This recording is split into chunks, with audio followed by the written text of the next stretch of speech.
રામ કબીર પ્રાર્થનાની શરૂઆત કરીએ. રામ કબીર. ઓમ શ્રી સદગુરુ કબીરાય નમઃ. ઓમ શ્રી સદગુરુ કબીરાય નમઃ. ઓમ શ્રી સદગુરુ કબીરાય નમઃ.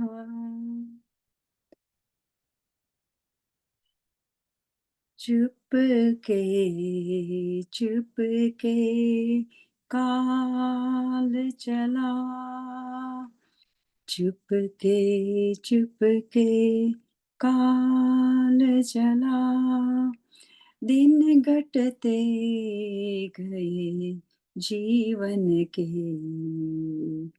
कोई न इसका हाल चला. बचपन खेल में बीत गया, जवानी माया में खोई, देखते देखते उम्र ढली, आँख न फिर भी रोई. चुपके चुपके काल चला, देखते देखते उम्र ढली,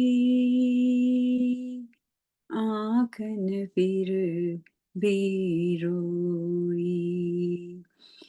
घड़ी घड़ी ये समय कहे रे, जाग मुसाफिर जाग, राम नाम की खेती कर ले, छोड़ मोह का भाग.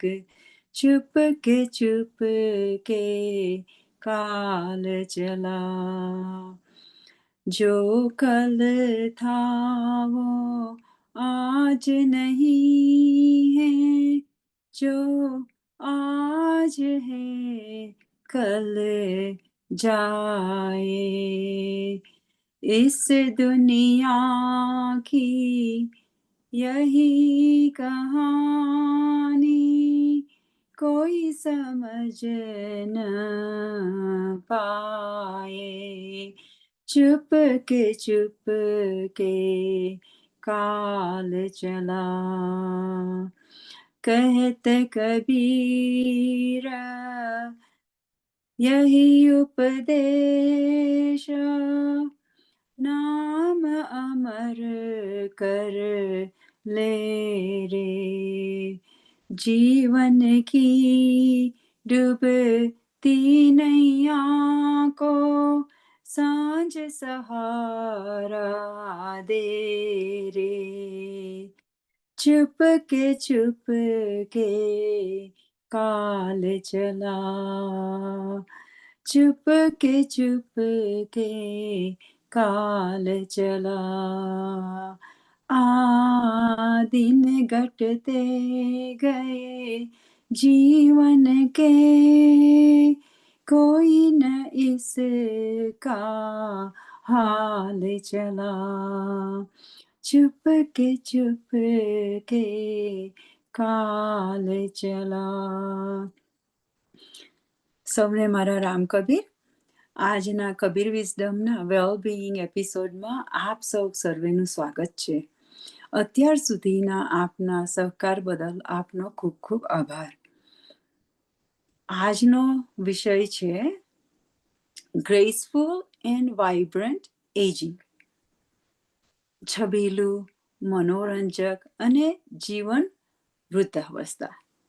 તો ઉંમર, અને તે પણ વધતી ઉંમર, એ વિશે આપણે વિચાર કરીએ તો પહેલા તો આપણને સફેદ વાળ, શરીર અને ફેસ પરની કળચડીઓ અને વધતી ઉંમર સાથે ઘટતી તાકાત જ દેખાય. સફેદ વાળ અને ચહેરાને યુવાન દેખાડવા માટે ઘણા સલોનમાં જાય, હેરને ડાય કરાવે, ફેશિયલ કરાવે, અને તાકાત વધારવાની હોય તો હવે તો ઉંમર થઈ ગઈ, મારાથી કંઈ જીમમાં જવાય નહીં, મારાથી તો હવે આટલું પણ ચાલી શકાતું નથી. જ્યારે ચાલું ત્યારે ઘૂંટણિયા દુખવા માંડે, એટલે હું તો ચાલવા હવે જામ જ નહીં, નકામું એ દુઃખ મારે વેઠવું પડે. એવા બધા ઘણા વિચારો આવે. તો શું આ ગ્રેસફુલ એજિંગમાં, એજિંગ એટલે ઉંમર, વધતી ઉંમર, એમાં આ જ બધું નિમિત્ત છે, આ જ લિમિટ છે, કે એનાથી પણ કંઈક વધુ છે? વધતી ઉંમરમાં મનોરંજન, અને એ મનોરંજન આપણા મન અને આપણા હૃદય સુધી, આપણા મગજ સુધી કેવી રીતે રાખવું, તે વિશે આજે આપણા રાજુ મામા સાથે વધુ ઊંડાણમાં ડિસ્કસ કરીશ. તો રાજુ મામા, તમે આવો અને આપણને આ ગ્રેસફુલ એજિંગ, વાઇબ્રન્ટ એજિંગ શું છે એ સમજાવો. રામ કબીર.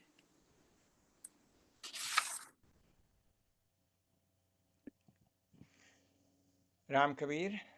ઓમ શ્રી કબીરાય નમઃ.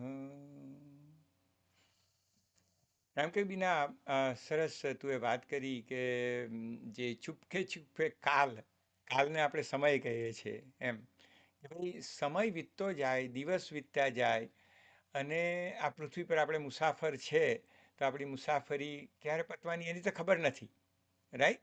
એટલે એ મુસાફરીને આપણે કહીએ કે ભાઈ હા, યુ નો એક કેવી રીતે આનંદદાયક, તું એ કીધું ને મંગલમય, આનંદદાયક અને શક્તિથી ભરપૂર, ઉત્સાહથી ભરપૂર આપણે કેવી રીતે વિતાવીએ, અને એને માટે જ આજે આપણે સબ્જેક્ટ પર વાત કરતા છે ગ્રેસફુલ એજિંગ, કે ગ્રેસફુલ અને વાઇબ્રન્ટ એજિંગ.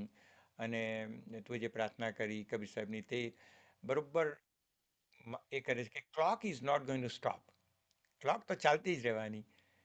આપણે જે જ્ઞાન મેળવીએ છીએ એને વ્યક્તિગત રીતે એ જ્ઞાનને હેબિટમાં કેવી રીતે ફોર્મ કરીએ, ડેઇલી હેબિટમાં, દેટ ઇઝ વોટ આપણે આજે ચર્ચા કરીએ. તો તને શું લાગે કે ગ્રેસફુલ એજિંગ વિશે શું વાત કરી શકાય?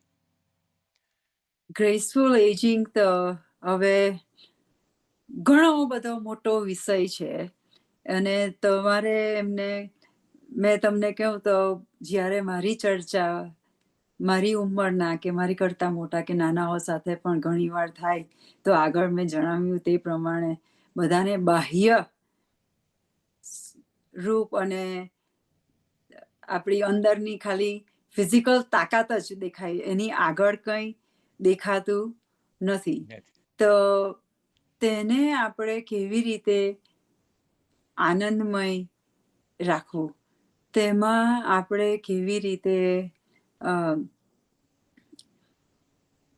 ગમે તે પરિસ્થિતિ આવે, વધતી ઉંમરની સાથે આપણને જન્મ મરણ તો ખબર જ છે કે એ આ દુનિયાની હકીકતની વાત છે. ગમે તે ઉંમરે આપણા આજુબાજુના લોકો આવજાવ કર્યા કરે, આપણે એકલું પણ રહેવું પડે. તો એવી પરિસ્થિતિમાં પણ ઉંમરના નંબર જોયા વગર પોતાની અંદર આપણે કેવી રીતે આનંદમય રહીએ, અને એ આનંદમય રહેવા માટે શું કરવાનું છે, અને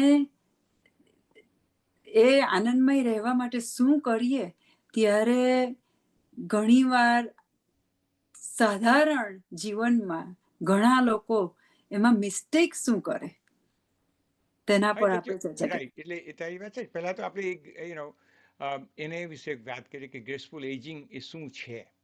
ઓકે, તેના વિશે વાત કરીએ. એટલે એ શું છે કે આપણે જીવનમાં લાઈફ સ્પાન તો આપણે બહુ સાંભળ્યો કે લાઈફ સ્પાન બધાનો હોય છે, કે ભાઈ 70 વર્ષ જીવ્યા, 80 વર્ષ જીવ્યા, 100 વર્ષ જીવ્યા.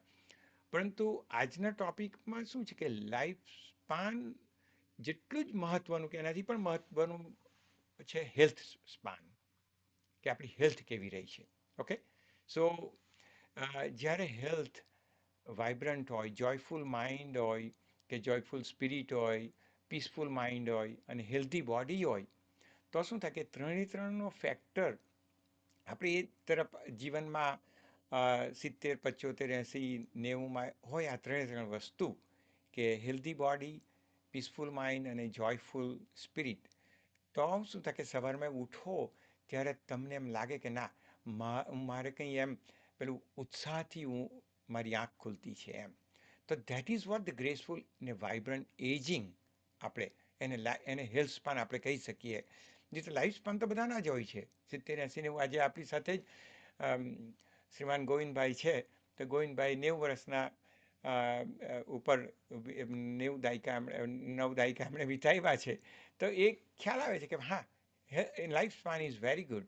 હવે એની હેલ્થ સ્પાન દરેકની કેવી રીતે રાખવી, મેન્ટેન કેવી રીતે રાખવી, that is I think A graceful ageing. કારણ કે એજિંગને આપણે ગેટિંગ ઓલ્ડ શબ્દ નથી વાપરવો. આજે સામાન્ય રીતે હસવામાં આપણે કહીએ કે જે લોકો વાઇન ને એવું ડ્રિંક કરતા હોય તો એમ કે જે એ ડ્રિંક છે તે જેમ જૂના થાય એટલા જ વધારે ટેસ્ટી થાય, એમ કે એમ સ્વાદપૂર્ણ થાય. હવે મને તો ખબર નથી, પણ આપ સાંભળ્યું છે એટલે એમ. તો આપણે પણ જેમ જેમ ઉંમર થાય તેમ તેમ આપણું વિઝડમ દ્વારા અને આપણી જે સમજ છે એના દ્વારા આપણે કેવી રીતે આ 3 ફેક્ટર, હેલ્ધી બોડી પણ રાખી શકીએ, પીસફુલ માઇન્ડ પણ રાખી શકીએ, જોયફુલ સ્પિરિટ રાખીએ અને એક અનેરો આનંદ આપતા જઈએ અને આનંદ લૂંટતા જઈએ. તો મને એવું લાગે કે that is called the graceful ageing. કે એમાં શક્તિ પણ હોય, આપણું સ્વતંત્રતા પણ હોય. કારણ કે દરેકને સ્વતંત્રતા જીવવાનું મન હોય. પછી જીવનમાં આપણો પર્પઝ હોય, કંઈ ને કંઈ પર્પઝ રાખવો જ જોઈએ. પછી એ તમારા હાર્ટમાંથી નીકળતો એવો પર્પઝ રાખો તો બધી ઉત્તમ. અને પછી તમારે પોતે એમ ભલે શરીર વૃદ્ધ લાગે પણ ડિગ્નિટી અંદરથી તમારી મેન્ટેન થઈ રહી. તો that is what graceful ageing is એમ. તો હવે મારું જ એક એક્ઝામ્પલ આપું. હા. મોટે ભાગે બધાને જ આ એક્સપિરિયન્સ થયો જ હશે. આપણે 50 ઉપરના થઈએ એટલે ચાલ હવે ભાઈ બેન ધીરા રેવ, તો ઉંમર થઈ ગઈ, હવે બાળકોના દિવસો આવ્યા, આવું તારાથી ન થાય. પર્સનલી મને એવું લાગે કે જ્યાં સુધી હું મારી સેલ્ફને મેન્ટેન રાખું, ને તમે આગળ કીધું તેમ કે તમે તમારી જાતને કેવી રીતે મેન્ટેન રાખો અને હેલ્થ પણ કેવું રાખો, તે આપણા મન પર અસર કરે. એના પરથી આપણી આનંદની માપદંડ પણ મપાય. દરરોજ સવારે ઉઠીએ, કદાચ 1 કલાક મોડું ઉઠાયું હોય, આગલી દિવસ આપણો બહુ લાંબો ને થાકવાળો ગયો હોય તો જેવા પહેલા ઉઠીએ એવા સમયને જોઈએ, ઓ માં 1 કલાક ઓછું થઈ ગયું, આજે તમારું કામ દિવસ સારો જ નહીં જશે, હવે બધું પાછળ થઈ ગયું. એમ બોલવાની જગ્યાએ જો હું ઉઠું ત્યારે ઓ માય ગોડ, 1 કલાક મોડી ઉઠી, ચાલો આજે તો જલ્દી બધું કામ પતાવવું પડશે અને let me just get going. એ બંને સિચ્યુએશન, પરિસ્થિતિ સેમ છે, પણ એને હેન્ડલ કરવાનું ને એના તરફ જોવાનો જે રસ્તો છે એ જુદો જુદો છે. એટલે તમે કઈ નજરે એને જો, તે જ પ્રમાણે તમારી સ્ફૂર્તિ પણ આવે અને એ સ્ફૂર્તિ તમને આગળ વધારે. રાઈટ. યા એ છે જ. એટીટ્યૂડ આપણે કેવો રાખીએ. કબીર સાહેબ તો કહી છે, સો કરું વો પૂજા. દરેક કાર્યને પૂજાની દ્રષ્ટિએ જોઈએ, પણ એ ક્યારે જોઈ શકીએ? જ્યારે તમે એ મોમેન્ટમાં તમે પ્રેઝન્સ હો અને તમારા માઇન્ડને ઓબ્ઝર્વ કરતા હોય. કારણ કે માઇન્ડનું કામ શું છે? કમ્પ્લેન કરવાનું. કારણ કે ડિફોલ્ટ રીતે આપણે નાનાથી મોટા થયા ત્યારે ધીરે ધીરે માઇન્ડને કમ્પ્લેન કરતા, કારણ કે કોઈ શીખવતું નથી કે ભાઈ mind is something in you, but you still have control or power over mind. એ આપણને શીખવાનું મળતું નથી. બીજું બધું શીખવે. You can become doctor, you can become pharmacist, you can become dentist, what. પણ આ વસ્તુ શીખવામાં નથી આવતું. એટલે શું થાય કે આપણે માઇન્ડ જે કહીને એની સાથે એસોસિએટ થઈ જઈએ અને એ ભૂલ કરી બેસીએ આપણે. પછી ઘણી મોટી ઉંમરે જે વર્ષે જાગ્રત થવાય તે ઘણું સારું, જેટલી ઉંમરે જાગ્રત થવાય એટલું સારું. પણ મોટી ઉંમરે પછી ખ્યાલ આવે કે હું ફક્ત આ મનનો ગુલામ હતો આખું જીવનભર એમ. એટલે તું એ જે કીધું કે એટીટ્યુડ, તો જ કબીર સાહેબે કહ્યું કે સો કરવું વો પૂજા એમ. તો એ ક્યારે તમે જ્યારે જાગ્રત હો, મોમેન્ટમાં હો, ત્યારે શું થાય કે તમે દરેક દરેક કાર્યને પૂજાની દ્રષ્ટિએ જુઓ તો તમારો ભાવ કેવો હોય એમ, આનંદપૂર્વક પીસફુલ હોય. હા, you cannot control everything what is going on even next moment outer વર્લ્ડમાં, પણ તમારો કંટ્રોલ ઇનર વર્લ્ડ પર હોવો જોઈએ. અને that is what the whole graceful એજિંગમાં આપણે જઈએ કે ભાઈ એ એજિંગ એવું આપણે અનુભવ નથી કર્યું, ઘટપણ અનુભવ નથી કર્યું. આપણે ઘટપણને પહેલી જ વાર એમાં એ દિશા તરફ જઈ રહ્યા છે. તો એમાં એ જે ઘટપણ જેનો અનુભવ નથી થયો, તો તેને આપણે કેવી રીતે મેન્ટેન કરશું? તો પહેલાં પહેલું તો શું કરવું પૂજાનું એટીટ્યુડ, ભાવ, પીસફુલ ભાવથી જ આપણે એન્ટર થઈએ, કાં તો શરૂઆત કરીએ દિવસની એમ. યુનો એટલે સરસ વાત કરી કે લેટ્સ ફોકસ ઓન એટીટ્યુડ. અને આ એજિંગને રિલેટેડ બીજા કંઈ ક્વેશ્ચન હોય તે પર આપણે આગળ વધીએ એમ. હવે તમે કીધું કે એજિંગ નું એ તો આવવાનું જ છે, આપણા જીવનની હકીકત છે. તો તે વધતા એને જે તમે અત્યારે પ્રકાશ એના પર પાડ્યો, તો તેમાં acceptance is the biggest thing. અને એટીટ્યુડ સારું હોય તો એક્સેપ્ટન્સ ઇઝી બની જાય.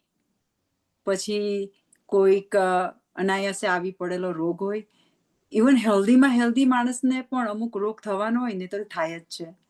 પણ એને કેવી રીતે તમે એક્સેપ્ટ કરો, એને કેવી રીતે તમે હેન્ડલ કરો, એ ખૂબ જ અગત્યની વાત છે. એને જાણીને તમે રડો કે એને જાણીને તમે એના વિશે વધુ માહિતી મેળવીને તમે એને ફાઇટ કરો, એ બે ખૂબ જ અગત્યની વાત છે. તો ગ્રેસફુલ એજિંગમાં એક્સેપ્ટન્સ ઇઝ વેરી ઇમ્પોર્ટન્ટ.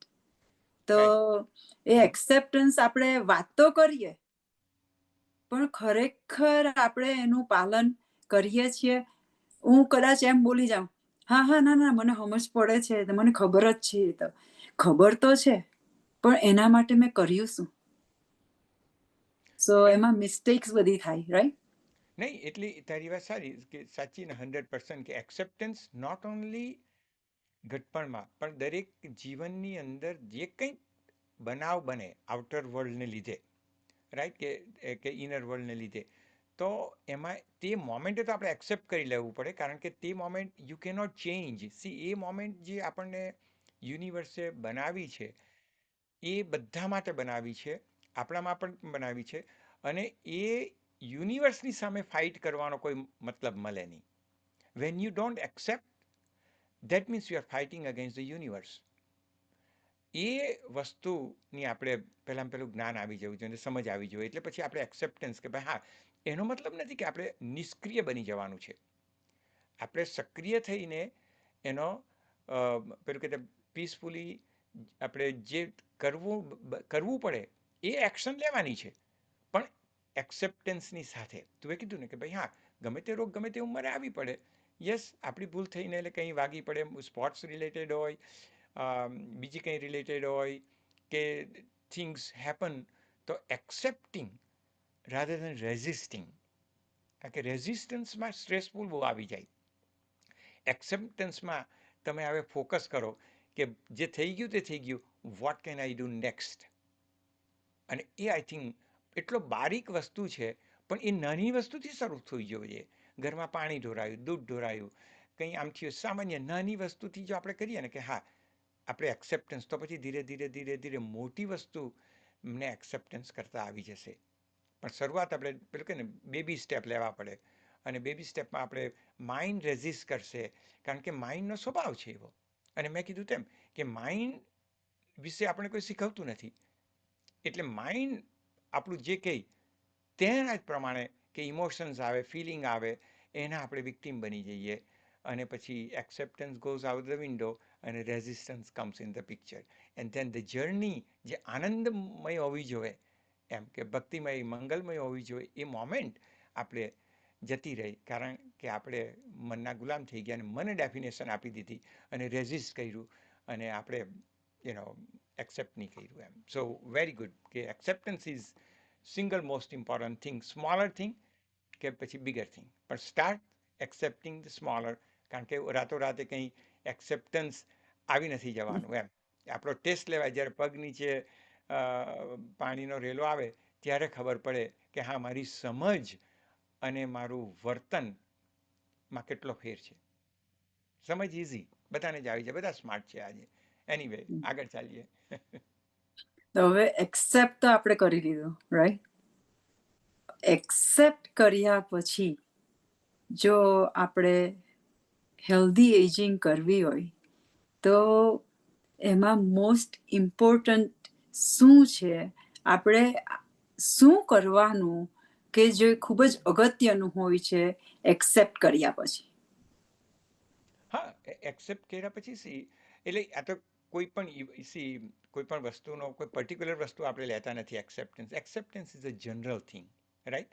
કે દરેક વસ્તુમાં કંઈ પણ વસ્તુ અનિચ્છ્ય બનાવ બને, સી, જે કંઈ આપણી ઈચ્છા પ્રમાણે થાય તેને તો આપણે એક્સેપ્ટ કરી જ લેતા છે અને આપણે ખુશ થઈએ કે અમારા નસીબમાં કે મારા કર્મ ના ફળે કે પછી મારી મહેનત ના ફળે કે બરોબર, right? Which is fine, that is perfect. પણ અનિચ્છ્ય બનાવ બને તેને આપણે કેવી રીતે એક્સેપ્ટ કરીએ એ વધારે મહત્વનું છે એમ. યુ એક મિનિટ, મારો ફોન વાગતો છે તે હું કહી દઉં.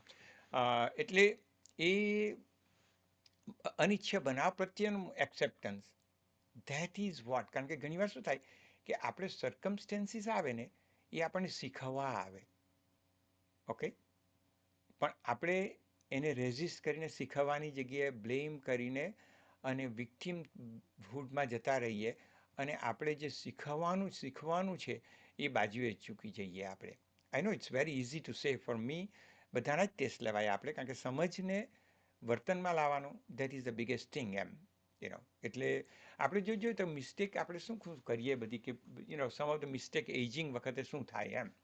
તો કે ભાઈ આપણે, તું એ કીધું તેમ કે આપણે ઉંમર થાય એટલે પછી ઘણીવાર ઇનએક્ટિવ જેવા થઈ ગયા થોડાક, એક્ટિવિટી ઓછી કરી નાખીએ આપણે, કે પછી આઇસોલેશન જેવું કે હવે કોણ જવાનું, શું કામ છે ત્યાં એમ કે ઘણીવાર છે તો આપણને કંઈ પાર્કમાં જવાનું હોય તો કે ત્યાં કંઈ કામ નથી, ત્યાં શું જવાનો, એવું થાય, માઇન્ડ વાત કરે. પણ એકવાર ગયા પછી આપણને કેટલી મજા આવે, 2-5 જણાને મળીએ, મૂકીએ, હસીએ, પછી at the end of the thing આપણને એમ થાય કે ના, હા ચાલો ગયો તો સારું, કે મજા આવી એમ. પછી બીજી વસ્તુ શું થાય કે આઈ થિંક આપણે વી સ્ટોપ લર્નિંગ.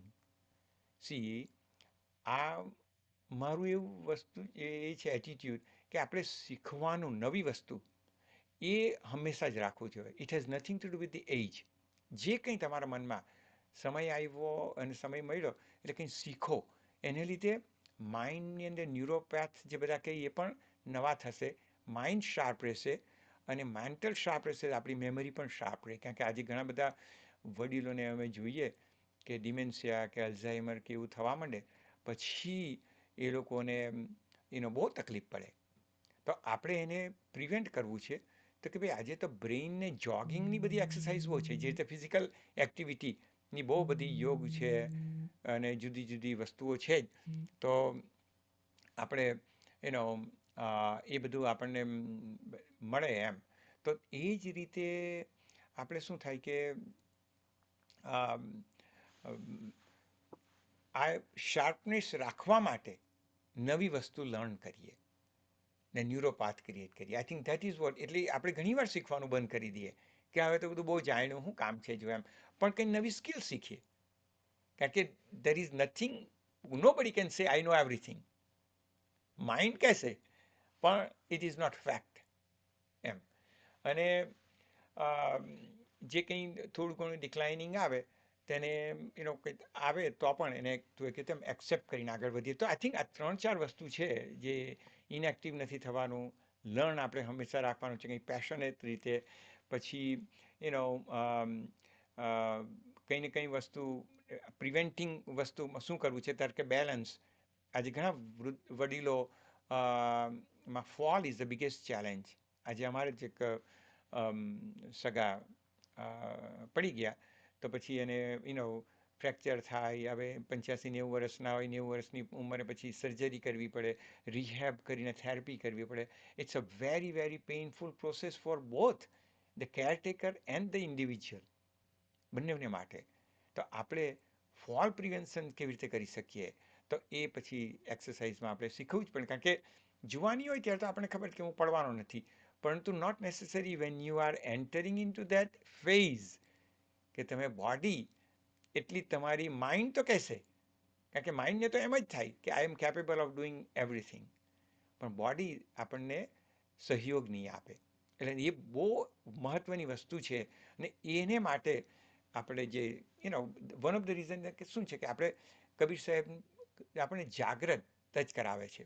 ને જાગ્રત એટલે નોટ ઓનલી કે ભાઈ તમે મનુષ્ય દેહ પ્રત્યે મુસાફરી માટે જાગો, પણ આ પછી બધી જાગૃતિ બધા જ ડિપાર્ટમેન્ટમાં, આપણી લાઈફના ડિપાર્ટમેન્ટમાં કામ લાગે. તો કે ભાઈ ઓકે, આ બધા વડીલો જોઈએ તો કે ભાઈ fall is a biggest thing. તો પછી એ ફોલ તો હું પણ એ જ પાથ પર ચાલતો છું. આજે નહીં ને કાલે 75 કે 80 કે 85 પછી, if I want to prevent fall, what do I do today? How can I improve my balancing? એમ. ધારો કે આજે હું જ મારો દાખલો આપું તો હું યોગ કરતી વખતે એક પગ પર ઊભા, પહેલાં હું એક પગ પર બહુ લાંબો સમય ઊભો રહેતો. આજે જ મારથી એટલો લાંબો સમય નહીં ઊભું રહેવાય એમ. તો હું જ વિચારું કે કેમ મેં હેબિટ કન્ટિન્યુઅસની રાખી. જો એ રાખેલી હોતે તો I can stand on one leg for long time, કારણ કે એ it's just a training the body, બીજું કંઈ નથી એમાં. પણ આપણે એમ માનીએ કે હવે હું તો ફાઇન, ઊંકા પડી જવાનો, રાઈટ? પણ આપણે રાહ જોઈએ કે 55 વર્ષે તમે નથી પડી જવાના, એક્સેપ્ટિંગ કમ્પ્લીટલી. 60 વર્ષે એક્સેપ્ટેડ.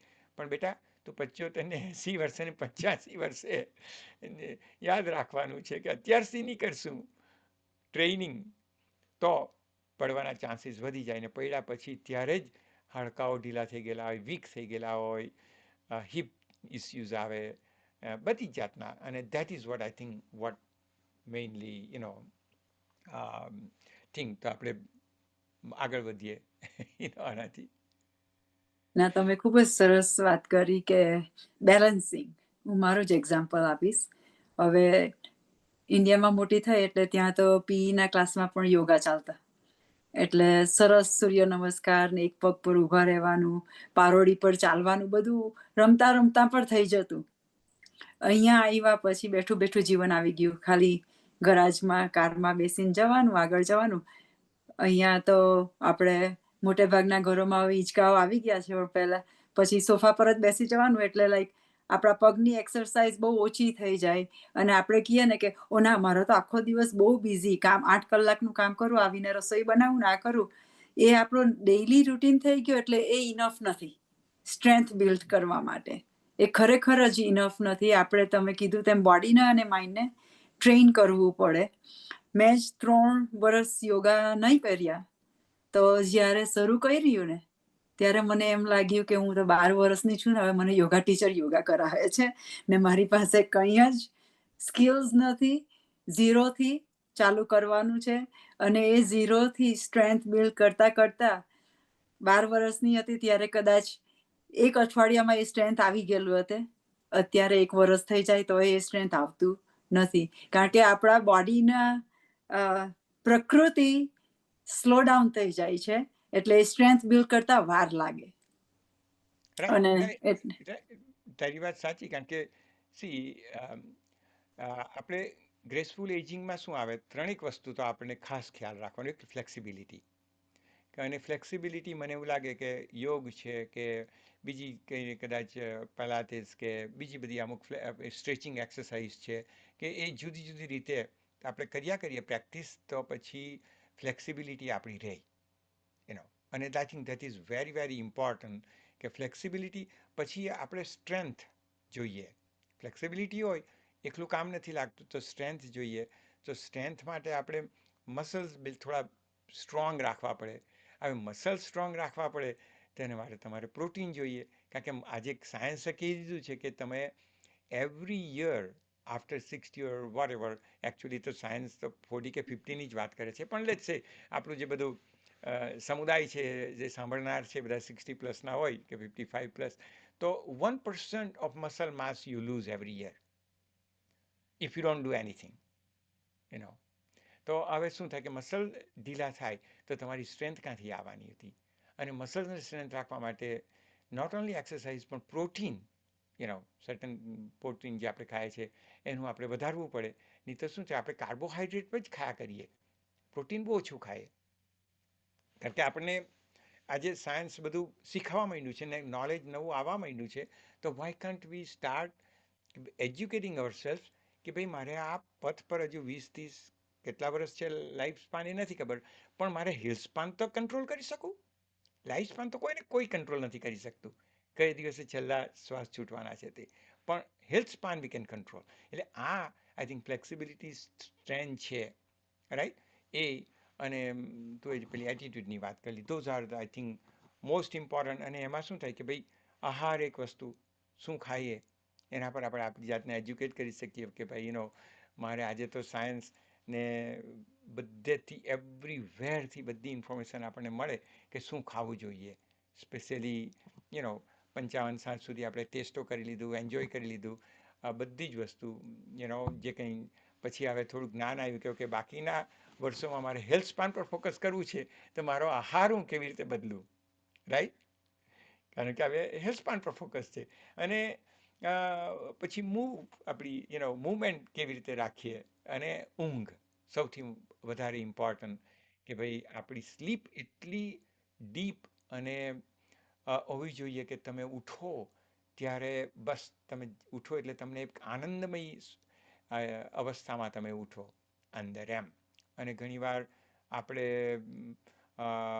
એ નથી આવતું એમ કે આનંદમય જે ઉઠીને આપણે કહે ને કે ભાઈ હે થેન્ક યુ પ્રભુ, આજે મને એક અનેરો દિવસ આપ્યો છે અને આઈ એમ રેડી ટુ ગો. કાયમ નથી થતું એમ, મારાથી નથી થતું. પણ એ અવસ્થા કેમ આપણે લાવી શકીએ? તો ડીપ સ્લીપ કે સારી ઊંઘ આવી હોય તો પછી ડેફિનેટલી. અને so many things we can do to improve our sleep. આજે તો આખો એનો પર એક મોટો વિષય થઈ જાય ઊંઘને ઇમ્પ્રૂવ કરવાનો એમ. તો આપણે આ રીતે આઈ થિંક લાઈફ હેલ્થ સ્પાનને આપણે સુંદર રીતે આગળ આપણું વ્યક્તિગત રીતે શું ઇમ્પોર્ટન્ટ. અને another thing I think purpose કંઈ રાખીએ જીવનમાં, સ્પેશિયલી પર્પઝલેસ નથી થવું. નહીં તો પર્પઝલેસ થઈ જાય ને તો માઇન્ડ એમ થઈ જાય કે હવે મારા જીવનનો કોઈ પેલો ધ્યેય નથી રહ્યો. અને મારા જીવનનો હવે આપણે જ્યારે ફેમિલીને મોટા કરતા હોય કે ગ્રાન્ડ કિડ્સ આવ્યા પછી થોડા મોટા થતા હોય તો થોડો ઘણો પણ પર્પઝ હોય ડિફોલ્ટ, પણ હાર્ટ રિલેટેડ પર્પઝ આપણે પોતે કાઢવો પડે, શોધવો પડે. અને એ એક આપણને મોકો છે આ દેશમાં તો, અમેરિકામાં તો, કે we can go deeper in the heart and come up with the purpose after basic રિસ્પોન્સિબિલિટીના જે પર્પઝ એ પતી ગયા પછી એ આપણે પર્પઝલેસ નથી થવાનું. નહીં તો માઇન્ડ એમ કહેશે કે નાવ લાઈક શૂન્યમાં હું ગયો છે, શૂન્યમાં હવે વોટ્સ ધ પોઈન્ટ એમ. Then the disease start inviting we are. અને I think somehow connected, I don't have the proof, પણ જે કંઈ મેં વાંચ્યું મૂક્યું તેમાં પર્પઝલેસ લાઈફ, તો માઇન્ડને જ્યારે પર્પઝ કે ખોરાક નહીં મળે કોઈ જાતનો એમ હૃદયમાંથી નીકળેલો, તો એ રોગને આમંત્રિત કરે. અને એને માટે આપણે એજિંગમાં ખાસ ધ્યાન રાખવાનું એમ. તમે ખૂબ જ સરસ વાત કરી કે લાઈફમાં પર્પઝ તો હોવો જ જોઈએ. ગમે તે એજનું હોય, યુવાવસ્થામાં હોય, મધ્ય એજમાં હોય કે પછી અધેડ વયે હોય, પર્પઝ તો ખરેખર હોવો જ જોઈએ. ઘણી વાર તમે સાંભળ્યું પણ છે કે મારા બા ને દાદા તો લાંબુ જીવેલા ને એને તો એક જાતનો રોગ નહીં હતો એટલે હું તો સેફ છું. મારા વારસામાં ને મારા જીનમાં તો આ બધું છે જ નથી. We take it four granted એમની હિસ્ટ્રી જોઈને, પણ આપણે આપણી હિસ્ટ્રીમાં શું બિલ્ડ કર્યું એ જોતા જ નથી. અને ને પણ એ લોકો જુદા એન્વાયરમેન્ટમાં મોટા થયેલા. એ ખાસ જોવાનું કે તે વખતે જે સુવિધા એટલી નહીં હતી એટલે એ લોકોને જે એક્સરસાઇઝ મળતી, પેલું સખત કામ કરીને ઊંઘ મળી જતી, બીજા કોઈ ડિસ્ટ્રેક્શન નહીં હતા, ખોરાક સિમ્પલ હતો, રેફ્રિજરેટર ને બધું નહીં હતું એટલે એ લોકો 2-5 દાળનું જૂનું ખાતા નહીં હોતા, કે સો મેની થિંગ. આજે આપણે જે ખાસ હું તો કેમ કે બધા જ સાયન્ટિફિક કે ડૉક્ટરો તો પ્રોસેસ ફૂડની અગેન્સ્ટ એમ. તો એ લોકો તો કહે જ છે બધા કે પ્રોસેસ ફૂડને તમે એવોઇડ કરી નાખો. સ્પેશિયલી જો લોકોએ હેલ્થ સ્પાનને ટોપ ઓફ ધ પીકમાં રાખવો હોય તો તમારે કોઈ પણ વસ્તુ ફેક્ટરી મેડ હોય, ખોલો પેકેટ ત્યારે જ વિચાર કરવાનો. હા, કદાચ ચિપ્સ ને એવું તેવું તમે ખાવું પડે, એકદમ લિમિટેડ કરી નાખો. ફોકસ શુડ બી કે મારે બધું ગ્રાઉન્ડમાં ઉગેલું ખામ, નહીં કે ફેક્ટરીમાં બનાવેલું ખામ. સી ને એ જે તું એ કીધું ને કે ભાઈ આપણા પૂર્વજો હતા તે લોકોનો હેલ્થ સ્પાન ને બધા સારો હોય, પણ એક આખા વાતાવરણ જુદું હતું એ લોકોનું, અને આપણું આજે વાતાવરણ જુદું છે. અને એને લીધે so many factors have change, V cannot compare. આપણે તો આ જ જોવાનું છે કે ભાઈ આ અવસ્થામાં, આ એન્વાયરોમેન્ટમાં એમ મારે કેવી રીતે મારા હેલ્થ સ્પાનને સારો રાખવો છે. તો definitely that is a very very important thing. આપણે કમ્પેર નહીં થઈ શકે કે માની નહીં લઈએ કે હા મારા દાદા આટલા વર્ષ જીવેલા, એને તો જીન સારા એટલે મારા જીન પણ સારા, પણ આખું વાતાવરણ જુદુંમાં જીવીએ છીએ આપણે સ્ટ્રેસફુલ પણ ઘણા રહીએ છીએ બિકોઝ ઓફ જે ન્યૂઝ આવે તે વખતે ટીવી હતું નહીં, તો એ લોકો તો સવારના 4 વાગે ઉઠી જતા ને 7-8 વાગે ઊંઘી જતા. સિમ્પલ ખોરાક, સિમ્પલ લિવિંગ, અને વર્લ્ડમાં શું ચાલી રહેલું છે એના કોઈ ન્યૂઝ નહીં હતા. આજે તો આપણે ટીવીઓ ચાલુ કરી એટલે વર્લ્ડ ન્યૂઝ બધા આવે ને તેમાં બધા સ્પેશિયલી નેગેટિવ ન્યૂઝને જ એ લોકો વધારે પ્રાધાન્ય આપે, કારણ કે દેટ્સ વોટ સેલ. એ આપણું માઇન્ડ સાંભળે અને વિચારો ઉત્પન્ન કરે ને સ્ટ્રેસ ઉત્પન્ન કરે. એ લોકોના જીવનમાં હતું નહીં એમ. એ ખરેખર તમારી વાત સાચી છે. હમણાં જ વિચાર આવ્યો કે એ સમયે જે પ્રમાણે એમને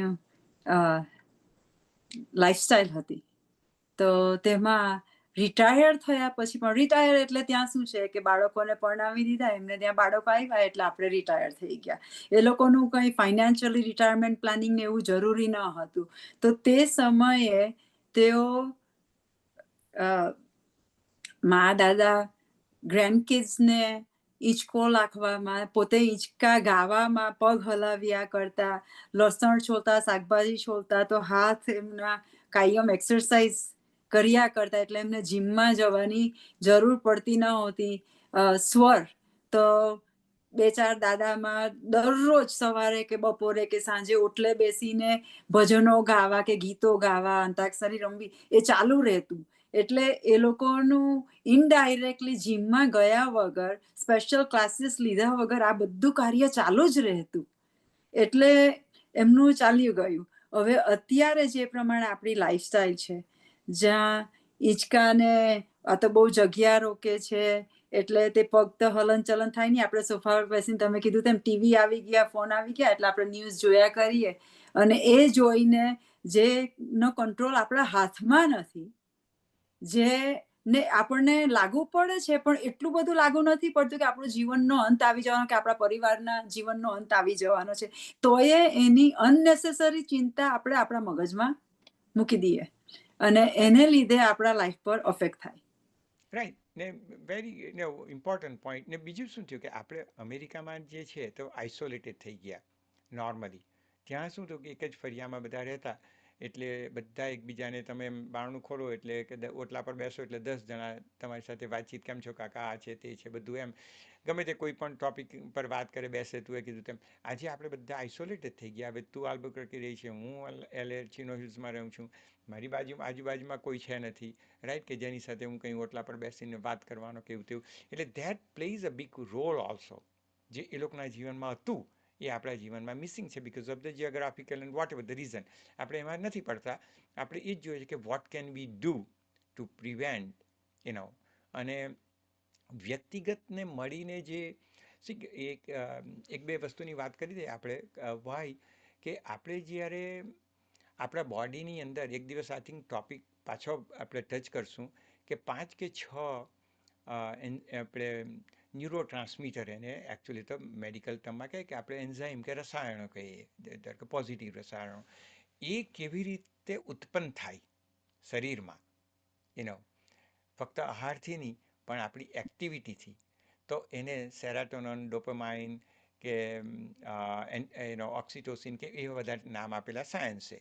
આપણે એ રસાયણ પણ એક દિવસ વાત કરીશું કે ભાઈ સામાન્ય રીતે જે તું એ વાત કરી કે બે જણા ઓટલે મળીને ગાય ભજન ગાય આ તે કરે અને એમાંથી જે સંગીત રિલેટેડ અને એકબીજાના મુખ પરનું સ્માઇલ જોઈને કે ઓક્સિટોસિન કે સેરાટોનન રિલીઝ થાય ધેટ એ તમને આનંદપૂર્વક રાખે ને હીલ કરે તમારી બોડીને જે કંઈ ડેમેજ થતું હોય ને તો એ હિલિંગ ફેક્ટર ખરા ને એનું જ્ઞાન આપણને મળતું નથી કે એક્ટિવિટી ઇઝ એક મીડિયમ છે પણ એ activity is not the end. Activity દ્વારા જે રસાયણો શરીરમાં ઉત્પન્ન થાય ને that is the end because that is what you want. એ રસાયણોથી આપણી બોડી હીલ થાય એનું જો કનેક્શન આપણને ખ્યાલ આવી જાય ને બિના વહેલું તો પછી આપણે એવી જ એક્ટિવિટી કરીએ કે જેમાંથી આ રસાયણો ઉત્પન્ન થાય. Body is a magical body, એનું કોઈ સવાલ જ નથી. જેટલું તમે ઊંડાણથી અભ્યાસ કરશો તેટલું જ આપણને ખ્યાલ આવે કે આ તો એક અદ્ભુત રચના છે. એમ આપણે પેલા ભજન ગાય ને કે આ બંગલાનો બાંધનાર કોણ રે ભાઈ, કે આવો બંગલો કોણે રે બનાવ્યો, રાઈટ? એ તો હવે શારીરની વાત કરે પણ અંદર જે મિકેનિઝમ ચાલતા છે અને એક્ટિવિટી અને એ રસાયણો સાથે સંબંધ શું છે એ જાણી લઈએ તો સેલ્ફ હિલિંગનું બહુ કામ લાગે. અને સ્પેશિયલી એઝ વી એજ, જેમ જેમ વૃદ્ધાવસ્થા કે ઘટપણ તરફ જઈએ તો આ નોલેજ આપણને એટલું કામ લાગે કે સામાન્ય એક્ટિવિટીમાંથી પણ તમે આનંદ લઈ અને રસાયણો ઉત્પન્ન કરી શકો. You don't need gadgets or fancy stuff, you know. Definitely not. હવે આપણે પરદેશમાં રહીએ ત્યાં તમે કીધું તેમ કે આપણું ફર્યું નથી કે બે ચાર જણા, જો તમારે આજુબાજુ પરિવારવાળા કે ફળિયામાં તમારા સેમ ઇન્ટરેસ્ટ ધરાવતા માણસો મળી રહે તો વેરી નાઇસ ફોર યુ. પણ જેને નથી મળી રહેતા તો આઈ થિંક કે વોટ્સઅપ વિડીયો ચેટ, ઝૂમ દ્વારા કે બીજે ટેકનોલોજી આજે જે છે તેને પોઝિટિવ રીતે વાપરવામાં યુઝ કરી શકાય. આજે તમે કેલિફોર્નિયામાં બેઠા છો, હું ન્યૂ મેક્સિકોમાં બેઠી છું, સામાસામી વાત કરીએ છીએ, જોવાવાળાને એમ લાગશે કે આપણે આજુબાજુમાં બેસીને જ વાતો કરીએ છીએ. તો આઈ થિંક કે આને આ જે યંત્ર છે, આ જે ટેકનિક છે, ટેકનોલોજી આપણને આપી છે એમને ખરેખર પોઝિટિવ રીતે યુઝ કરી શકાય. દિવસમાં 5-10 મિનિટ આપણે ખાલી વગર કામનું જોઈને સ્ટ્રેસ લાવીએ એની કરતા તમારા જે મોઢા પર સ્મિત લાવી શકે એની જોડે ચેટ કરી લેજો. ના એટલું કહી શકું. ને તું એ બહુ સરસ વાત, કારણ કે વ્યક્તિ આજે શું થયું કે ધારો કે એક not to change the subject પણ આર્ટિફિશિયલ ઇન્ટેલિજન્સ એઆઈ કે જેને આપણે ચેટ જીપીટીના નામે એવો રખે કે જેમિનાઈને કે ક્લોડ કે એ બધા નામો આપ્યા છે. પણ શું થાય કે એ સાયન્સ અને વૈજ્ઞાનિકો કે બધાએ એ જોયું કે એની સાથે તમે ડાયલોગ કરી શકો ચેટ જીપીટી સાથે અને બહુ સરસ રીતે સંવાદ ઊંડાણમાં કરી શકો. પણ તમને જે ફિલિંગ અને જે વ્યક્તિગત રીતેની જે તમને ઇમોશન્સ આવી જો એ એઆઈ નહીં લાવી શકે. એઆઈ તમને આન્સર આપશે અને રિસર્ચ તમારી સમય ઓછો કરી નાખશે, એબ્સોલ્યુટલી. એટલે એ બહુ મહત્ત્વની વાત. એ તમે ટૂલ તરીકે વાપરી શકો પણ વ્યક્તિને રિપ્લેસમેન્ટ નહીં કરી શકાય એઆઈથી.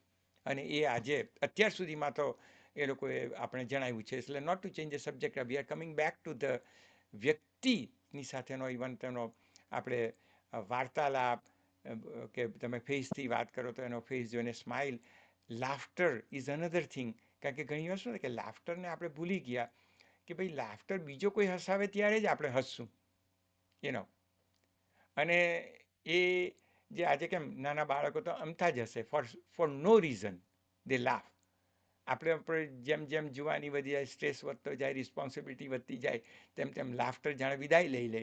અને કોઈક જ વાર નાટક જોવા જઈએ કે કંઈ એવું આમ તેમ મૂવી જોઈએ તો આપણે હસીએ પણ હસવાનું જતું રહે. પણ એ લાફ્ટરને લાવવાનું, કારણ કે ઇટ્સ ઓલ્સો અનધર લાફ્ટર.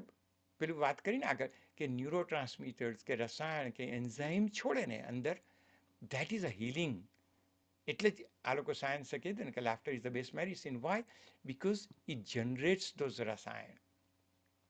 અને એ જો આપણે જોઈ શકતા હોય ને બીના કે આપણી જ બોડીની અંદર ધારો કે કોઈ એક્સરે જેવું હોય કે તમે હૈસા અને કેવા રસાયણ છૂટા જો તમે પડદા પર જોઈ શકતા હોય ને તો તમે ગજબ થઈ જાઓ કે ઓહ, મારા હસવાથી આ રસાયણો છૂટા અને એણે હીલ કર્યું આ ઓર્ગનને. પછી એ લીવર હોય કે કિડની હોય કે વોટ એવર, રાઈટ? તો એ સમન્વય થઈ જાય એનો સંબંધ, ત્યારે આપણને થાય કે આ અદ્ભુત રચના પ્રભુએ બનાવેલી છે આપણી. તો એમ ફક્ત એ જ છે કે મને બાહ્ય જ્ઞાન જીવન જીવવા માટે જે જરૂરી છે એને પ્રત્યે જ હું સીમિત રહી.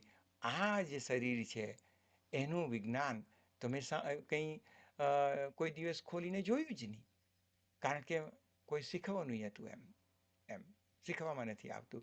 એટલે એ જે બધા connection, that is what the whole purpose. આપણે શું છે કે આજે આપણે બધા ટુગેધર પેલું કે તેમ એકબીજાને મળીને આ જ્ઞાનની વહેંચણી કરીને અને એકબીજાને ઇન્સ્પાયર કરીને આપણે કબીર વિઝડમનો હેતુ છે. કબીર સાહેબ જેમ કીધું ને કે મનસા દેવ દેવતા કો દુર્લભ. તો આપણો હેતુ શું છે કે એકબીજા સાથે શેર કેર કરીને અને જે જ્ઞાન છે એને હેબિટમાં ફોર્મ કરવાનું છે. જ્ઞાન તો તમને યુટ્યુબ પરથી મળી રહેશે કે વોટ્સઅપ પરથી મળી રહેશે કે બુકમાંથી મળી રહેશે, which is fine. Any source you use. Most important is આપણે એને હેબિટમાં કન્વર્ટ કરી શકતા છે કે નથી. That is vote. અને કબીર સાહેબ તો આપણને કલ કરે સો આજ કર, આજ કરે વો અબ. આજ કેટલી બધી સાખીઓ આપણને. અને પછી બીજી બહુ જ તેજાબી સાખી મને ગમે છે તે કથની મિસ્સી ખાંડ કી કરણી વિસ્કી લોય, કથની સે કરણી કરે જે અમૃત હોય, વિસ્કા અમૃત હોય, જે કે એક સોલિડ આપણને કીધું કે કહેવાનું, વાંચવાનું, સમજવાનું ઇઝી છે, પણ એને વર્તનમાં લાવવાનું, હેબિટ ફોર્મ કરવાનું, એ એમ કે મોટામાં મોટો ચેલેન્જ છે કબીર સાહેબ કહે છે. એટલે તે આપણે આ જ સંવાદ દ્વારા એકબીજાને આપણે યાદ કરાવીને કે yes I can do it. ને મારે પ્રિપેર કે ભાઈ not only financial part of retirement પણ સાયકોલોજીકલી અને હેલ્થ પાર્ટ ઓફ રિટાયરમેન્ટ ત્રણે પણ કામ કરવાનું છે આપણે. They are equally important. Very very very true. પહેલામાં પહેલું તો બધા ફાઇનાન્શિયલ પાછળ પહેલા દોડે. એ જરૂરી છે, એ માધ્યમ છે, એ જરૂરી છે, પણ એટલું બધું પણ જે રીતે આપણે એને ઇમ્પોર્ટન્સ આપી દઈએ છે ને એટલી હદે તો જરૂર નથી. જો બેલેન્સમાં આપણે કરતા શીખી ગઈએ તો. કારણ કે તમારી પાસે કુબેરનો ખજાનો આવી જાય પણ તો તમારું સ્વાસ્થ્ય સારું ના હોય ને તમે ખાટલામાં પડી રહેલા હોય તો એ ખજાનાનું શું કામ? તમારાથી કંઈ કરી જ ન શકાય. ન પ્રવાસે જવાય, ન મિત્રને મળી શકાય. મિત્ર મળવા આવે તો 5 મિનિટ મળવા આવે. ચાલ હું તો મળવા ગયેલો પણ એ તો બેસી રહેલા, મારી જોડે વાત પણ નહીં કરે. તો 2-4 દિવસ તો એ સહન કરીને આવશે, પણ ચોથે દિવસે બંધ કરી દેશે. તો પછી ને એમાં હું એક બીજી વસ્તુ ઉમેરી શકું કે જે એટલું જ ઇમ્પોર્ટન્ટ છે એ પારસ્પરિક કે વ્યક્તિગત કે સામાજિક કે કુટુંબિક રિલેશનશિપ એ એટલો મહત્ત્વનો ભાગ ભજવે છે. કારણ કે તું એ કીધું તેમ કે આપણે એક જ પાછળ દોડીએ, ધારો કે ફાઇનાન્સ પાછળ દોડીએ, પણ જો એમાં જો આપણા રિલેશનશિપ બગડી જાય તો આપણે ઘણું ગુમાવેલું કહેવાય. એટલે એ જે બેલેન્સ છે ને એ અગેઇન એ આપણને કોઈ સ્કૂલ કોલેજમાં તો કોઈ શીખવાનું નથી આપણને. અને માઇન્ડ આપણને દોડાવે, જે તે સીતાએ પણ રામને કીધું કે ભાઈ તમે સોનાની મૃગ પાછળ દોડો.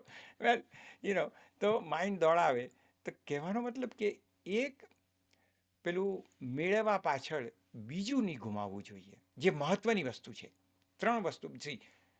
Finance is very very important, પણ બેલેન્સ ફાઇનાન્સની તો પછી તમે જો સંબંધો અને સ્વાસ્થ્ય એ બંને જો ગુમાવી દીધા એની પાછળ, તો પછી તું એ કહ્યું તેમ કે પેલો તો ગોલ અચીવ થઈ ગયો, પણ પછી તમારા સંબંધ ને સ્વાસ્થ્યનું શું થયું? એના ભોગે જો તમે કર્યું હોય તો પછી તમે you missed out the boat. એ રિયલાઇઝેશન થાય. કદાચ તમે કન્ફેસ નહીં કરો કોઈની સામે, કારણ કે આપણું માઇન્ડ ને ઈગો હોય તે ઘણીવાર કન્ફેશન નથી કરવા દેતું એમ. પણ આપણે એ જ હિંમત રાખીને કિનારે બેસીને જોઈએ કે હા, મારે આ 3 જે જીવનના મુદ્દા છે કે યસ, મારે ફાઇનાન્સ ઇઝ ઇમ્પોર્ટન્ટ, મારું સ્વાસ્થ્ય ઇક્વલી ઇમ્પોર્ટન્ટ, મારા સંબંધો એટલા જ પ્રેમપૂર્વક હોવા જોઈએ. તો A+B+C is we are entering in to the graceful ageing. અને એક જીવન યાત્રા જેની વાત આપણે કરતા છે, એક આનંદમય યાત્રા રહી એમ. હવે તમે આ ગ્રેસફુલ એજિંગની વાત કરી અને તેમાં ઈટ વેલ, સ્લીપ વેલ અને એ બંનેને સારું કરીને મનોબળથી માનીને શારીરિક બળને પણ કનેક્ટ રાખવાનું, તો આપણા વૃદ્ધાવસ્થામાં પણ તમારી એજ મનોરંજક રહે, એમના પર તમે પ્રકાશ પાડ્યો. તો હવે એને કીપ અપ કરવા માટે, like what keeps people young at heart? Right, બહુ મહત્વની વાત કરી. સી આમાં શું થાય કે ઘણીવાર જે આપણે વાત કરી ને લર્નિંગની વાત કરી કે ક્યુરિયોસિટી, સી આપણી ક્યુરિયોસિટી ઓછી કરી નાખીએ. આપણે ક્યુરિયોસિટી હંમેશા રાખવી જોઈએ કે આમ કેમ થયું. ધાર કે ન્યૂટનની વાત કરે, હવે ન્યૂટનને જ કેમ થયું કે એપલ નીચે કેમ પડ્યું, ઉપર કેમ નહીં ગયું? ત્યાં સુધીમાં એપલ ટ્રી તો હતા જ બધા, અને મનુષ્યો એપલ ખાતા જ હતા. પણ કોઈ વ્યક્તિને એવું નહીં થયું કે એપલ નીચે જ કેમ પડ્યું, ઉપર કેમ નહીં ગયું, કે જે કંઈ ઉપર ફેંકીએ નીચે જ કેમ આવે છે. એ ક્યુરિયોસિટી એને થઈ, તો આખું મોટું વિજ્ઞાન, અને ત્યાર પછીનું એનું વિજ્ઞાનની વધારે વિજ્ઞાન. કારણ કે એકવાર વિજ્ઞાન પર પ્રોગ્રેસ થવા માંડ્યો તો આજે આપણે 1 મિલિયન માઇલ દૂર જેમ્સ વેબ ટેલિસ્કોપ મૂકીને આપણે બ્રહ્માંડને જોઈ શક્યા કે કેટલું વિશાળ બ્રહ્માંડ છે. રાઈટ, જેને આપણે ઋષિઓ કહેતા કોટી કોટી બ્રહ્માંડ કા કરતા એમ. તો એનીવે, તો એ ક્યુરિયોસિટી જવી જોઈએ.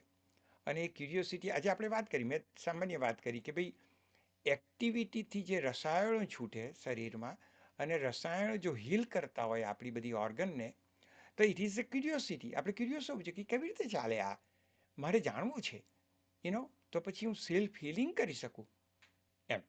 It's a one thing. પણ આ તો ખબર ક્યુરિયોસિટી પર આપણે ફોકસ કરીએ છીએ. એટલે ક્યુરિયોસિટી અને લર્નિંગ જે છે તે આપણી એની થવી જોઈએ. બીજે કે આપણા સંબંધો સુધારી શકીએ. હા, જુવાનીમાં આપણાથી બોલાઈ ગયેલું હોય, વર્તન થઈ ગયેલું હોય, ફાઇન, બિકોઝ આપણે ઊંઘતા હતા, સાયકોલોજીકલી અસ્લીપ હતા. સાયકોલોજીકલી વેકઅપ થઈએ, જે કબીર સાહેબ નીંદ નિશાની મોત કી જે કહે, એ સાયકિક સ્લીપની વાત કરે છે. તમે એકવાર જાગ્રત થાવ તો તમે સંબંધો સુધારી શકો. એ તમારા હાથમાં છે. કરવું કે નહીં એને કરવું તમારા હાથમાં છે, પણ તમે કરી શકો. પોસિબિલિટી ઇઝ ધેર, અને એના ઘણા ફાયદા છે. તો જે જુવાનીમાં સંબંધો, કારણ કે આપણે બધા જ પ્રીટી મચ આ તરફનું અજ્ઞાન હોય આપણે, એટલે બગડી જાય. તો પછી વી કેન ઓલવેઝ સુધારી શકીએ, હ્યુમર લાવી શકીએ. પછી સેલ્ફલેસ સર્વિસ, કે વોલેન્ટિયર આપણે કરી શકીએ કંઈક વસ્તુ, કે ભાઈ તે વસ્તુ આપણે કરી શકીએ. બીજું કે જે ગ્રેટિટ્યૂડ કે કૃતજ્ઞતા આપણે કહીએ, તે જીવનમાં હોવી જોઈએ કે ભાઈ હા, મને પ્રભુએ ઘણું આપ્યું છે, અને આ બધું છે એ પેલું કંઈ તેમ અસંખ્ય લોકો પાસે નથી. સ્પેશિયલી આ દેશમાં આપણે રહેતા હોય ને આ ઘણી બધી વસ્તુ જે કૃતજ્ઞતા આપણે એન્જોય કરીએ તે, અને એ આની સાથે એક જાતનો મિનિંગફુલ પર્પઝ આપણે લાવીએ, તો આટલી બધી વસ્તુ કરી શકીએ ને ધીરે ધીરે વ્યક્તિની આપણી યાત્રામાં.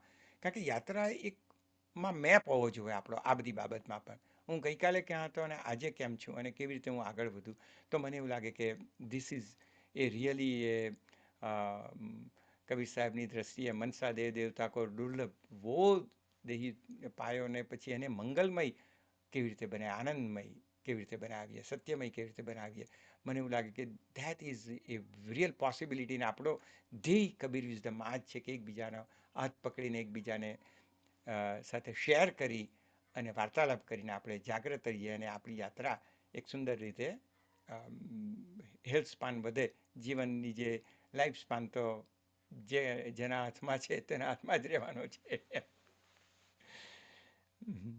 ને ખૂબ જ સરસ તમે કીધું કે હેલ્થ સ્પેન વધે, મિનિંગ કે ભગવાને જે નંબર લખ્યા છે આપણા બધાને જ ખબર છે, કોઈકના માટે ઓછા, કોઈકના માટે વધારે, પરંતુ એ વચ્ચેનો ગાળો જે આપણા હાથમાં છે તેને આપણે ક્વોલિટીમાં કેવી રીતે બનાવીએ. લાઈક ક્વોન્ટિટીની જગ્યાએ ક્વોલિટી અહીંયા છે, કરેક્ટ. અને એ આપણા પોતાના હાથમાં જ છે. બરાબર. અને દેટ્સ એ આપણે જાગ્યા ત્યાંથી સવાર. છેલ્લે આપણે એક જ વસ્તુ કહીએ તો કે ભાઈ ઇટ ઇઝ નોટ લેટ એમ. પેલું કહીને કે કોઈ કહી કે ભાઈ આંબાનું ઝાડ વાવવાનો સમય ક્યારે ઉતો સારો, તો કે 20 વર્ષ પહેલાં, ને બીજો સારો સમય આજે. તેમ જેમ જાગ્રત થયા ત્યારથી જ આપણી શરૂઆત થાય કે આજે હું ખ્યાલ આવ્યો કે now moving forward from tomorrow or today I will do that. એટલે કબીર સાહેબની જો કલ કરશો આજ કરશો અબ, એટલે ત્યાંથી શરૂઆત થાય આપણી એમ. અને I think that is the most, it never too late to do anything. જે દિવસે જાગ્રત થયા તે દિવસથી આપણી શરૂઆત થાય. કારણ કે ક્યુરિયોસિટી જો રાખશું ને તો મને એવું લાગે કે જે શરીર પ્રત્યેનું જ્ઞાન, મન પ્રત્યેનું જ્ઞાન, આત્મતત્વ પ્રત્યેનું જ્ઞાન, એ બધી જ વસ્તુમાં ક્યુરિયોસિટીથી આપણે એ કરતા જઈશું તો એક આ પથ છે જે એમાં જે કંઈ સો કોલ્ડ ભૂલ થઈ ગયેલી હોય બધી સુધારીને તમે એક આનંદમય યુનો એટીટ્યૂડ કે આનંદમય પરિસ્થિતિ માઇન્ડની તેમાં આપણે જીવન પૂર્ણ કરીએ અને આનંદમય રહીએ. તો જો જે આપણી સાથે ગોવિંદભાઈ છે જ 90 વર્ષે, તો એમણે કંઈ કહેવું હોય, કારણ કે એમણે તો એક્સપિરિયન્સ કર્યું છે 90 વર્ષનું જીવન. If you want to definitely. add something, કારણ કે તમે રિયાલિસ્ટિક જીવન જીવ્યું છે. અમે તો ફક્ત આ બધું વાંચેલું ને એની વાત કરીએ છીએ અને થોડું ઘણું અનુભવ્યું છે, પણ નોટ લાઈક યુ. તો તમારે જો કંઈ એડ કરવું હોય તો ગોવિંદજી.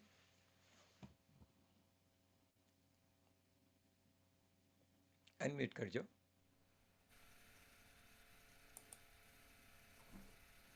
રામ કબીર સૌને રાજુભાઈ, રામ કબીર. ખૂબ સરસ વાત કરી તમે. ગ્રેસફુલ એજિંગ, અને મોટાભાગનાને એજિંગ આવવાનું જ છે. આજના સંજોગો પ્રમાણે 70-80 વર્ષ તો એ કોમન છે જ. એટલું તો એક્સપેક્ટન્સી રાખવા જ પડવાની. અને એ પ્રમાણે આપણે 80-90 જવાના છે. અને આપણા જે 4 આશ્રમો આપણા પાયાના, એ જે બ્રહ્મચાર્યાશ્રમ, ગૃહસ્થાશ્રમ, વનપ્રસ્થાશ્રમ અને સંન્યાસરસ. હવે એ ચારેયના આશ્રમ પ્રમાણે જ આપણે આપણી સંસ્કૃતિ પ્રમાણે એ ચારેય આશ્રમમાંથી આપણે પસાર થઈએ છીએ. આપણી યાત્રા આ 4 સ્ટેજમાંથી પસાર થાય છે. અને હવે મોટાભાગના એને એ 4 સ્ટેજ આવવાના જ છે. તો પહેલું તો આપણને બાળપણ છે. તો બાળપણનું તો આપણે બધું જાણીએ કે ભાઈ પિતા, કુટુંબ, સમાજ, આજુબાજુના મિત્રો આપણું ઘડતર કરે ઘણું. અને તમે કહ્યું તેમ એ બાળપણથી જ જો આપણે એક્સરસાઇઝ, મેડિટેશન, દાખલા તરીકે હું છું નાનો હતો ત્યારે બી અડધો કલાક શીર્ષાસન કરતો.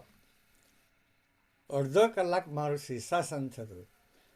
અને તે કોને કારણે કે બાજુમાં ત્રીજી અમારી જે દુકાન, એ દુકાનમાં એક નવા યંગ છોકરો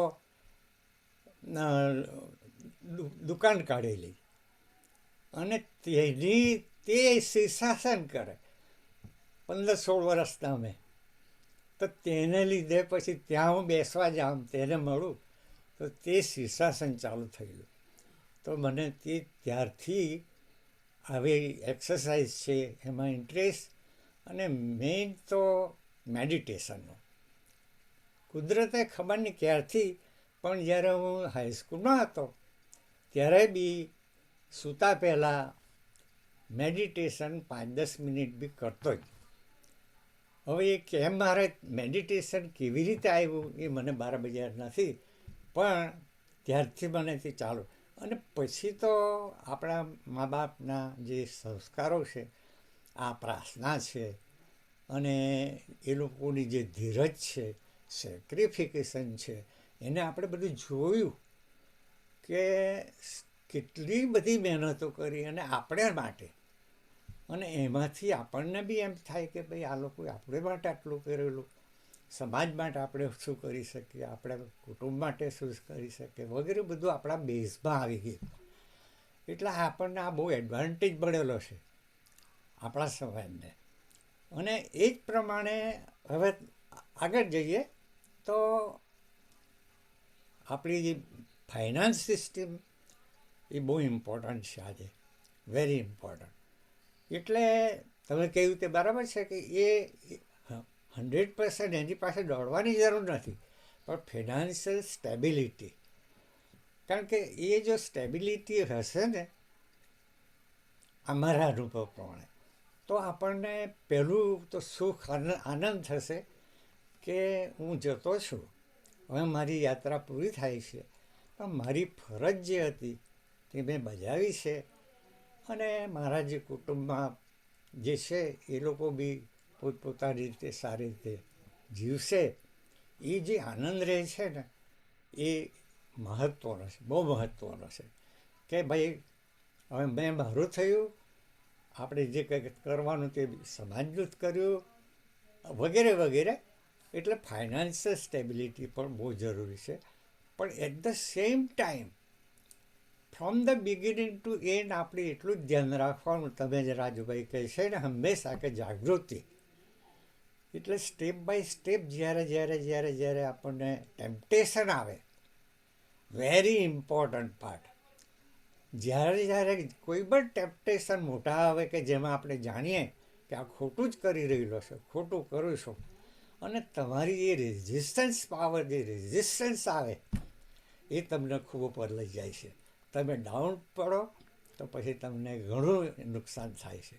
પણ તમે રેઝિસ્ટન્સ કરી શકો કે આટલું મોટું એ હતું, મને એડવાન્ટેજ મળ્યો હતો, આ રીતે આમ થઈ શકતે, પણ મેં એનું અપોઝ કર્યો અને તે સાચી રીતનો અપોઝ, એની જે આનંદ થાય છે, આવી બધી પળ આપણે જે ભેગી કરીએ છીએ એ આનંદની વાત છે બધી. એટલે અલ્ટિમેટલી આપણું ગોલ શું છે કે નિર્વાણ. હવે આ જે ગ્રેસ પીરિયડ અમારો તો 90 years નક્કી જ હવે કે કાલે જાય, પરમદાડે જાય, પણ આનંદથી અને આપણે શાંતિપૂર્વક કેવી રીતે એક્ઝિટ કરી છે એ વેરી ઇમ્પોર્ટન્ટ. હવે લાસ્ટ સ્ટેપ જ આ છે કે ગીતામાં જેમ કહ્યું ને કે તું જે રીતે મને ભજશે તે પ્રમાણે તારું કલ્યાણ થશે, તું મને સોંપી દે તારું બધું. હવે તું હવે 90 વર્ષ બીજો તું આમ મારું છે, પેલું છે, એ બધું આપણે કરતા રહીએ, પણ એનાથી અલિપ્ત થતા રહેવા. એ આપણને એટેચમેન્ટમાં નહીં રાખે કોઈ પણ. હવે આપણી સ્ત્રી હોય, પુરુષ, બાળકો હોય, બધા હવે બધાની સાથે મિલનસર રહેવાય, બધું થાય, પણ એમાં આપણે ખૂપી નહીં જઈએ. આપણું ધ્યેય તો આત્મમય બની જાય. એ બહુ વેરી ઇમ્પોર્ટન્ટ છે કે હું આત્મસ્થ કેવી રીતે થાઉં. હું ઉંમરવાળાની વાત કરું છું, હું યંગસ્ટરો માટે આ વાત નથી કરતો, એ જુદી વાત છે લોકોની. પણ જે અમારી યોજના છે એ હવે અમે કેવી રીતે આ પરિસ્થિતિને હલ કરીએ, એ પરિસ્થિતિ અમે અનુભવી શકીએ, એ હવે અમે અમારા પ્રયત્ન છે કે અંતિમ સ્થિતિ કેવી સુધરી જાય અને એના હાથમાં જવાય, એના હાથમાં એણે જ અહીંયા મોકલા અને એમાં જ આપણે પાસે વિલીન થઈએ ગ્રેસફુલી. રાજુભાઈ, ખૂબ ખૂબ આનંદ, ખૂબ સરસ વાત ચાલે છે આપણી કબીર વિઝડમમાં.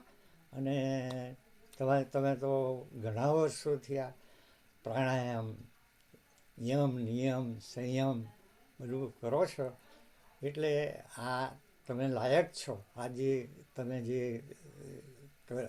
આપણે કરી રહ્યા છીએ કબીર વિઝડમનું, એ તમે લોકો લાયક છો એને. કારણ કે એવો એક લાયકાત ન હોય તો જ એ સામેવાળાને આપણે કન્વિન્સ કરી શકીએ, આપણામાં શ્રદ્ધા બેસે. એટલે ખૂબ ખૂબ આભાર તમારો, ખૂબ ખૂબ આભાર.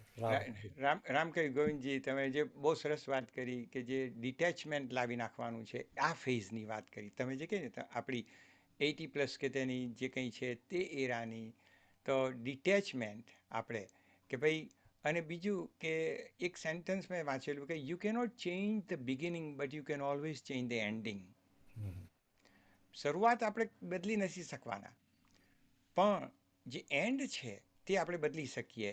આપણે પણ તેના માટે જાગૃતતા લાવવી પડે અને જાગૃતતાની સાથે આપણે પછી આ જે થોડા સમજ છે એને વર્તનમાં ફેરવવી પડે અને તો પછી તમે પ્રેમમય કેવા થઈ જાઓ, તમે એટલા પ્રેમમય થઈ જાઓ, કારણ કે ખબર જ છે કે મારે ડિટેચ થવાનું છે, કોઈ પણ વસ્તુનું અટેચ નથી થવું એમ, કારણ કે આ બધી જ વસ્તુ અહીંયા મૂકી જઈને જવાનું છે. શરીર પણ મારું નથી, એ પણ લોકો ગઈને ઈધર કાં તો ડોનેટ કરીએ તો ડોનેશનમાં પછી કાપકૂપી કરીને શીખશે, કાં તો અગ્નિદાહ કરીને એને બાળી મૂકશે. So what is that? So બધા જ પ્રત્યે ડિટેચ થઈએ તો પરમ શાંતિ, અને તમે કીધું કે જેણે આપ્યું છે એને અર્પણ કરી દીધું, અને ત્યાંથી એ ભાવ આવી જાય તો તમારો જે લોડ ખરો ને, આપણો સાયકોલોજીકલ લોડ એકદમ ઓછો થઈ જાય. અત્યારે શું છે કે આપણે અજ્ઞાનતામાં સાયકોલોજીકલ લોડ લઈને ચાલીએ, હું પણ ચાલું છું, એવું નથી કે કંઈ બધા પહોંચી ગયા, પણ ધીસ ઇઝ આપણે ડિસ્કશન દ્વારા ધીરે ધીરે શીખતા જઈએ અને પછી ધીરે ધીરે આપણે છોડતા જઈએ કે ભાઈ મારે આ લોડને ઓછો કરી નાખવો છે જેમ જેમ હું ગ્રેસફુલ એજિંગમાં જાઉં ત્યારે. And I think that is the most important thing. તમે જે તમારા જીવનના મૂલ્યો શીખવા અને એક્સપિરિયન્સ કર્યા છે તો ધન્યવાદ. Thank you very much. Ram Kabir. Govindji. Ram Kabir.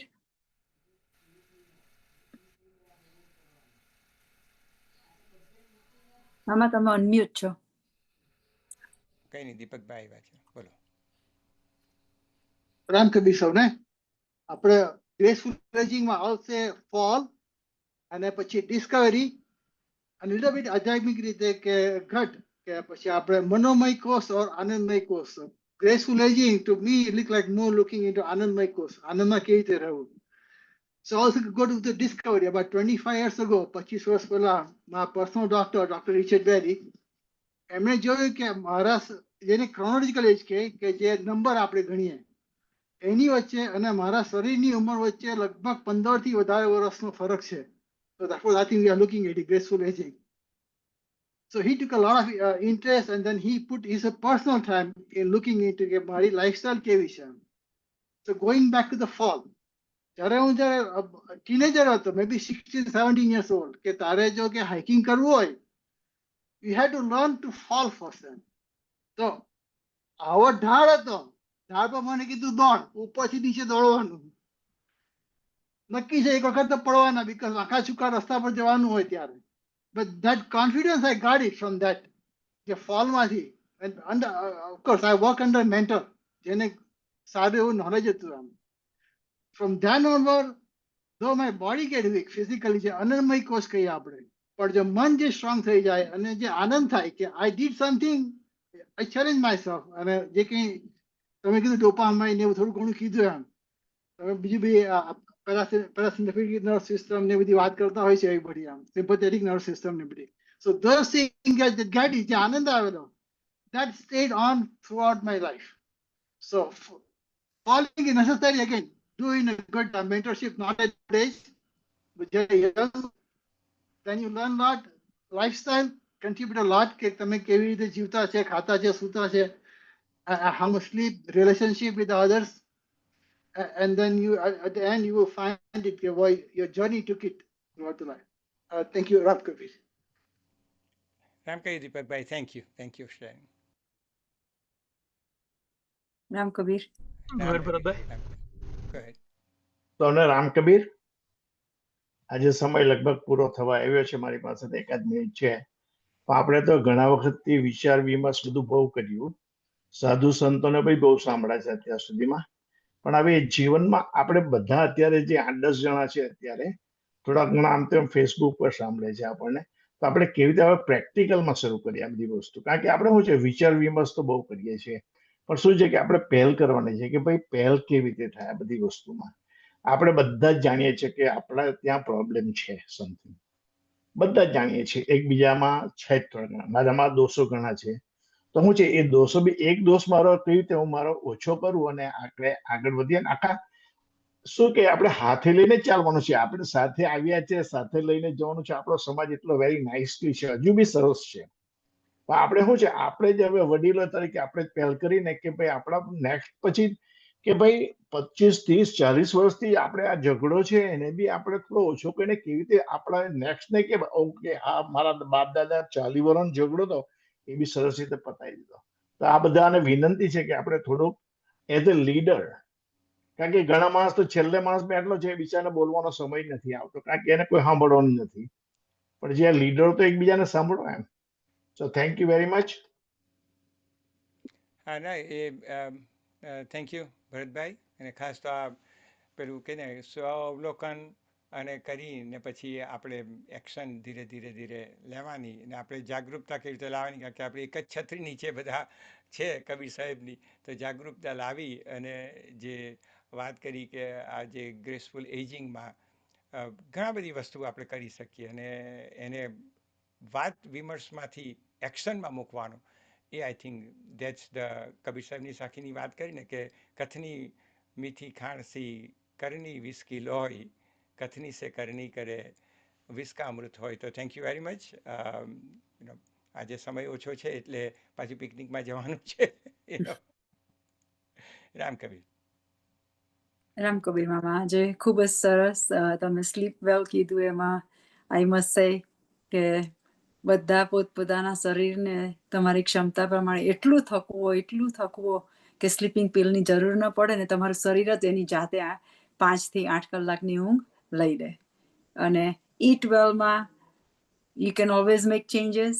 ગઈકાલે હવે ચિપ્સ ને બધું પ્રોસેસ ફૂડ ખાધું હોય તો ડોન્ટ વરી, આજથી તમે બદલાવ લાવો તો તેની થોડી અસર તો આપણે આ દુનિયામાંથી જઈએ ને એ પહેલા એનું પરિણામ આપણને અનુભવ થઈ જશે એમનું.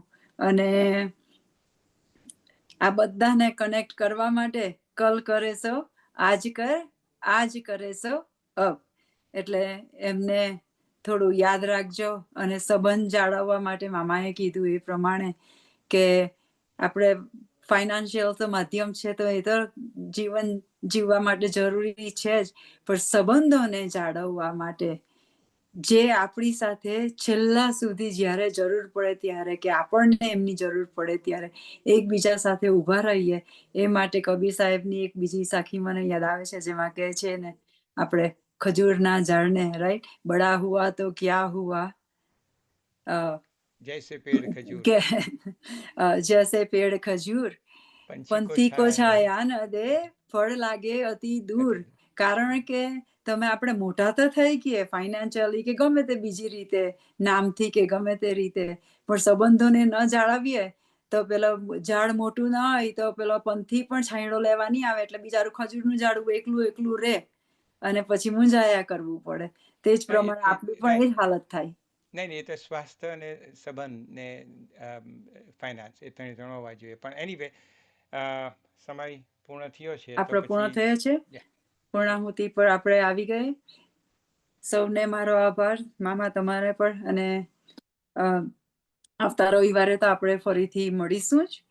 આજ સાથે આપણે આજની શાંતિ પ્રાર્થના કરી રજા લઈશું. સત્યો માહેતિ પ્રભુ પરમ સત્ય તું લઈ જા, ઊંડાય અંધારેથી પ્રભુ પરમ તેજે તું લઈ જા, મહામૃત્યુમાંથી અમૃત સમીપે નાથ લઈ જા, તું હીણો હું છું તો તુજ દર્શના દાન દઈ જા, તુજ દર્શના દાન દઈ જા. સૌને મારા રામ કબીર.